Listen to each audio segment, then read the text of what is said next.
Hey Waffle Gang, I do hope you are well. My name is Mark, and today we're checking out some more Reddit stories. And if you do love a Reddit story, why not consider hitting that like, subscribe, maybe that notification bell too. And let's crack on with today's first story. Much love, guys. Now, I was laughing as I was doing that intro there as I spotted the name of the first post user. It comes from the user Goblin Cock. It's titled, "My 34 male boyfriend is upset with me, 32 female, because I didn't make his plate and serve it to him during Christmas. Where do I go from here? Our 5-year anniversary is a couple of weeks from now, and we have a 2-year-old. I didn't know anything was wrong until we started the 5-hour drive home after spending the holidays with my family. He was quiet pretty much the whole way and snapped at me when I asked why he was following too close behind the vehicle and also driving fast. As soon as we get home, he leaves without a word for a couple of hours, gets back and says he went to the mall to buy a couple more gifts and some shoes for himself. I'm annoyed because I've been telling him for weeks to pick out shoes and I will buy them for his upcoming birthday. He's really hard to shop for and picky about his clothes. So I asked him why he bought him shoes himself when I wanted to buy him some as a gift. He says in a rude tone, 'Send me 100 then, because that's how much they were.' I finally asked him what his problem was, and he was upset that I didn't make him a plate. I spent over 4 hours cooking for my whole family, also cooked for Christmas Eve the day before. I was tired. The holidays are exhausting. I couldn't believe he was upset about that. He seemed annoyed on Boxing Day because we ordered pizza and I made a plate for my stepfather who uses a cane. I told him to make himself a plate and he just sat there. He also said I barely looked at him during our visit, and if I did, I didn't smile or look at him lovingly. Like I said, I was tired. My 2-year-old was also extra clingy, so I felt overstimulated and just tried to be present with my family. Lastly, he was mad because I didn't go sledding with him and my family. I stayed back with my sister and baby niece and we watched a rom-com. I wanted to relax and have some me time, and he was upset about that, saying I just wanted to go on my phone, which I did. I got to watch TikToks and just scroll for a bit. Anyway, after we got home and had this conversation, I left upset and went to have dinner by myself while he took our child for a walk. As soon as I got home, he left again and didn't come back for 4 hours. We have barely spoken, and I don't want to be the one to sit down and start this conversation, to coddle him and make him feel better. I'm so sick of this. Where do I go from here? Chicken Scratch Coffee says to the OP, "Why are you allowing this toxic relationship to continue? He's a grown adult. He can get his own plate." OP says, "It's my first long-term relationship, my first love. I asked myself this question as well. Low self-esteem perhaps, but I've just started therapy again, so I'm hoping things will get better for my mental health." Lady says, "Sounds like you are a servant to him, not a partner. Considering his age, this most likely comes from deeply rooted misogyny and won't change. Watch out for isolation attempts. The way he didn't like you taking some me time with your family, but wanted you to be with him and his family instead, doesn't bode well. Do not prioritize his family over yours is my advice. You don't want to end up isolated from your closest people with a controlling, sexist man, and it seems like you may end up exactly there." Lazy B replies saying, this. Be careful, OP. His behavior is so outrageous, it shouldn't be acceptable. He was angry that you weren't at his beck and call at all times as the woman, and this will only get worse. Please dump his ass. You'll do so much better without him." OP says, "You're right. He has trauma from his mother, and I feel like he hates me sometimes. All I do is work, cook for my family, take care of our child, paying for daycare and drop-offs and pickups, and stay home. He always finds something to be mad about with me. If he isn't being jealous, then he's mad I don't clean enough or want some alone time." And I agree with the comments. It feels like it's more about control, expecting you to serve him, giving him constant attention, and forgoing any personal time. All while you manage a toddler, working and handling most of the household responsibilities, and when he doesn't get his way, he gives you the silent treatment and hour-long disappearances. And I always like the question that people ask in these types of stories that, is this the relationship dynamic that you want your child growing up thinking is normal? Which I'm sure you don't. But OP came in with her update around half a month later and said, "Like an absolute dumbass, I stayed. I cried my eyes out and told him how I felt, and he didn't have anything to say. Just that he's sorry and will do better. We're okay for a week. Today is our 5-year anniversary. Well, would have been. He broke up with me today. I've had to stay home all week with our child because of a parasite and waiting for tests. On Thursday I got sick, and I'm still sick with what feels like a chest cold/infection. The morning of our anniversary, he goes rock climbing.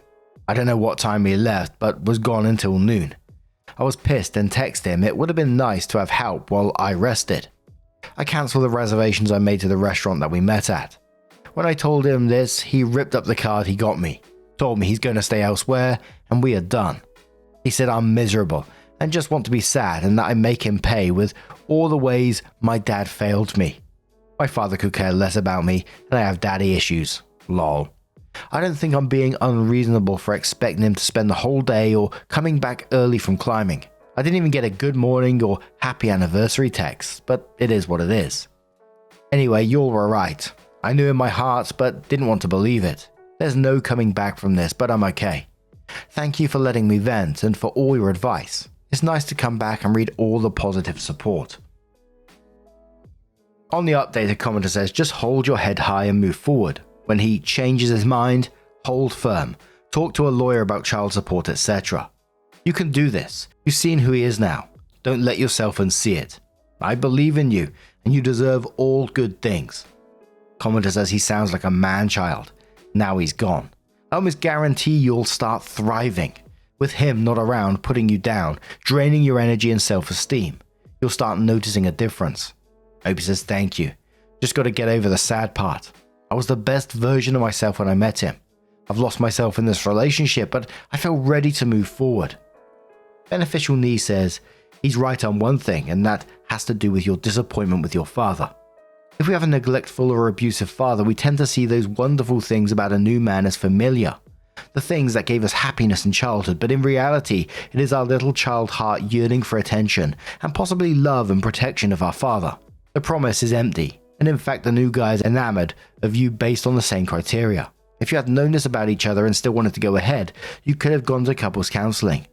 I hope you get some therapy for your codependency before you get into another relationship, because if you don't, you and your little boy will continue to suffer. If you still have unresolved issues with your father now, it's probably best time for you to work through those things. If the problems with dad are alcohol related, you would find the best and strongest support at Al-Anon, which is the family program connected to AA, Alcoholics Anonymous, which is all free and the best treatment you can get. To read Codependent No More, Getting the Alive You Want. Opie says, my father chose a horrible woman, a stepmom for us. He had a new family and just doesn't care to be an active father or grandfather to his previous kids. I've told my ex how all I ever wanted was for my dad to try harder to be present in our lives, to be a positive male figure in my life. And I've said maybe my expectations of my ex were too high, but all I asked for was care and consideration in the relationship and communication. Mundane says he isn't being a stable, considerate partner. You can't count on him. His mood keeps shifting. He seems unstable. Opie says yes to all of this. I feel like most people expect their partner to put them first on an anniversary, and most people do. I also made breakfast for us that morning and he texted me, "Why would you make me breakfast when I told you I was going climbing?" Any other day, I would not have made a big deal. Maybe I overreacted by cancelling the reservations that I made for us, but I was sick and felt overwhelmed because my baby would not stop breastfeeding off me when I was having a coughing fit. I was angry at him in the moment. But now, I'm going to turn this one to you guys. What do you guys make of this situation? Let us know your thoughts down in the comments below, and let's move on to another story. Now, our next story comes from Active Bunch 9595 and says, am I the arsehole here for not helping my daughter? My daughter, 22 female, went no contact with me 2 years ago. Before this happened, I was warning her about this guy she's dating who is full of red flags. He love-bombed her and isolated her from her family and friends. She dropped out of college despite my pleas to reconsider. She decided to move in with him, and since then I never heard from her directly. But she would often ask my family member to ask me for money. Last thing I heard about her is that she has 1-year-old twins and her life is basically falling apart. The Love of her life turned out to be a monster, and she's working 2 jobs to keep her family afloat. The friends she's abandoned are now done with college and starting new careers in corporate, while she works at a dollar store and Uber. A family member showed me a screenshot of my daughter's Facebook post, basically calling me an arsehole for not stepping up and helping her. She also ranted about me not supporting her to finish college, unlike her friends' parents. I don't have much extra money, and I'm saving for retirement. She dropped out when I begged her not to. Plus, she also blocked my number. She knows where I live, but she never attempted to drop by. Am I the arsehole here for not reaching out and offering help? The first commenter on this one said, "Not the arsehole. She cut you out of her life. She got her wish." Sar says, "Well, she got what she wanted. She lives with her beloved, and she is the one who broke off contact. She didn't give a damn about you. She pays for her stupidity, not the arsehole." OP says, "Yeah, she did not give a damn about me. She only lives 10 minutes away, but never ever dropped by to say hi, yet expects me to touch my life savings to help her out. I'm thinking I could run out of money helping her, and when I need help, she won't be there at all." Imaginary Prank says, "At 17, I left home, and at 19, I got married to a much older man. Then I moved states. I always kept in contact with my family. No bad blood there. Then, about 18 months after the wedding, my husband, now deceased, chose to try to strangle me. My parents were at my house the next day with a U-Haul. I moved about an hour away, staying with my same employer and living alone. After about 10 months of this, my parents encouraged me to move back with them and to go to tech school and get some type of training and credentials. So I did. I was super grateful for the opportunity. I went to tech school full-time for 6 quarters and graduated with honors in electronics. While I was still living with them, I got a job at a local pizza joint where I could just work on the weekends. I also kept the house clean while I lived with them. They also paid for my schooling. At that time, it was about $300 a quarter. Super cheap, especially compared to what my sister got for her education. Anyway, I'm glad they didn't write me off and gave me an opportunity to improve my life. But I never treated my family like your daughter is treating you." Opie says, "Thank you for sharing your experience. Before she dropped out, she was living with me, and just like your parents, I was paying for her tuition. She only worked 2 days a week and I paid for all of her bills. When she met the guy she's with now, all of a sudden, she changed. She would skip her classes and would spend time with him instead. Then she dropped out and moved in with him. I begged her to reconsider, but she blocked me instead." So then OP came in with her first update and says, "Thanks everyone for your input. I sent a message to my daughter via a family member on Facebook and my son, and they both came to my house last night for dinner. I told them it's an open forum where we can air our grievances against each other, and from there we will sort it out. Daughter hates me for not trying hard enough to reach out to her when she moved in with her boyfriend. She also hates it that I never tried to accept her boyfriend. My reason is that she decided to drop out and be an adult, and I felt disrespected by hurtful things she said, and by blocking me, I got the message she does not want me around. I can never accept her boyfriend. He cheated on her many times and he does not work. I'm disgusted. Son hates me for not giving him the extra money I had saved for the rest of my daughter's college, and he also said if I didn't want to give it to him, I could have given it to her when she got pregnant. My reason is that I paid for his college too. Since my daughter did not finish, whatever extra money I had saved for her tuition, I moved into my retirement savings. Why would I give it to him when I already paid for his too? He graduated with 0 student loans. Also, why would I give it to her just because she got pregnant? Being an adult means you're responsible for your decisions. Me? I'm disappointed that my daughter dropped out, moved in with her boyfriend, got pregnant, and now living a hard life.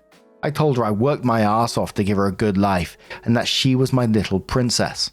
I never wanted her to experience hardship in life, but she chose this life, and this is her reality now. I'm disappointed at my son for cutting me off and disrespecting me when I tried to reach out. All in all, we were civil, but they suggested that I get a reverse mortgage so they get their inheritance early, and that would help them buy their own house. I said, I will think about it. Weak Passenger says to this one, "Ah yes, the classic let's air our grievances so we can hit you with new ways to disappoint us strategy. You're not the asshole for standing your ground, but let's not sugarcoat it. Your kids are treating you like an ATM with a guilt trip feature. Daughter expects you to welcome a chronically unfaithful, unemployed boyfriend with open arms. while son seems to think extra money means my money now. And the cherry on top, they want you to risk your financial security so they can buy houses. Bold move, considering their track records in adulting. You've done your part. You funded their education, or attempted to, reached out despite being blocked, and hosted them for this dysfunctional dinner. If they want to play the "you're a bad parent" card, remind them that being a parent doesn't mean you're obligated to enable bad decisions or jeopardize your future. Keep that retirement fund intact. Sounds like you'll need it for peace of mind. Consistent Rent says this was a hostage meeting. They're withholding contact and affection unless OP pays them off. Having your college paid for is a freaking gift most kids would be grateful for, but the son is mad at dad because 1, he didn't get the balance of his sister's college fund, and 2, some weird convoluted grievance on his sister's behalf. It's all about the money. If they got it, they'd still be low contact with OP. Not the arsehole, not the arsehole. Another commenter says, lol, fuck them. They're already talking about getting inheritance from you. Are you dying? Entitled little shits. I wouldn't give them anything. OP says, yeah, that's very entitled. Also, I am only in my early 60s. My house is paid off, but getting a reverse mortgage is risky. The commenter replies to OP saying, don't do it at all. You've paid off that house with your hard work, only to go into debt again. Come on. OP says, yeah, I'm not going to do it. The reasoning is that boomers had it good since we can afford a house.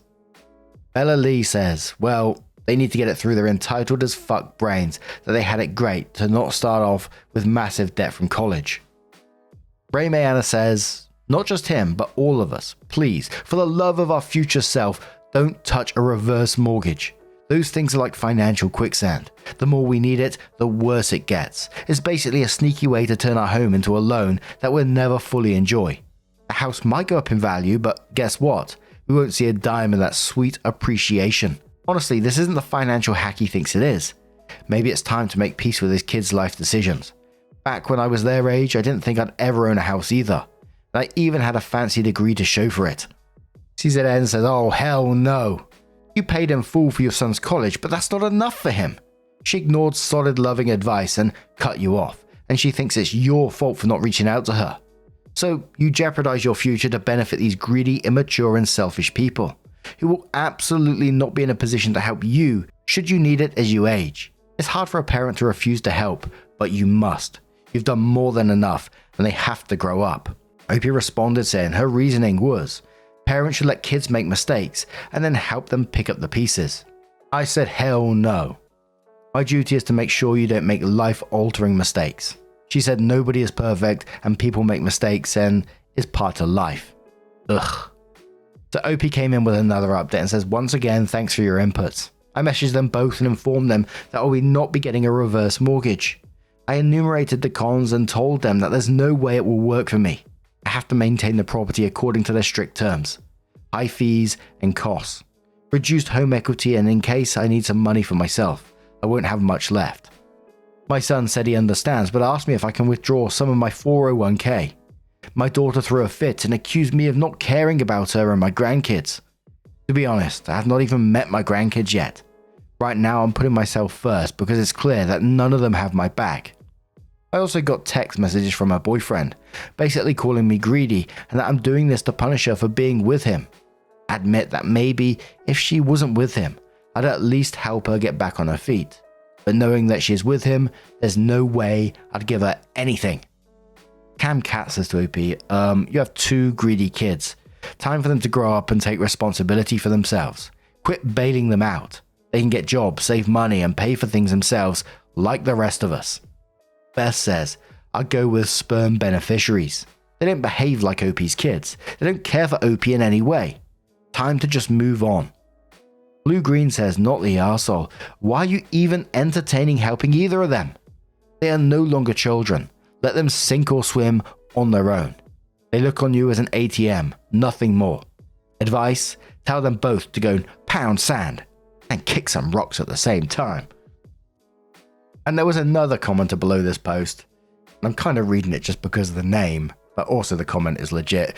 It's from Utter Cockwomble, who says, having had a family member pull the unless you 100% agree and support all my life choices and give me money without question, you don't care about me and I'm cutting you out argument, I can 100% believe this.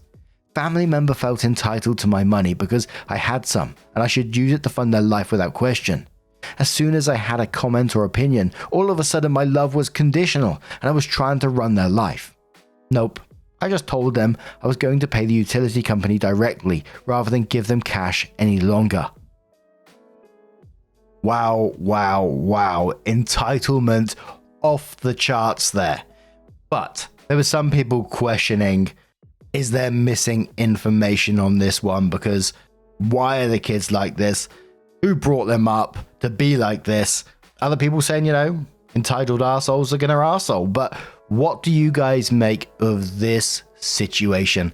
Let us know your thoughts down in the comments below.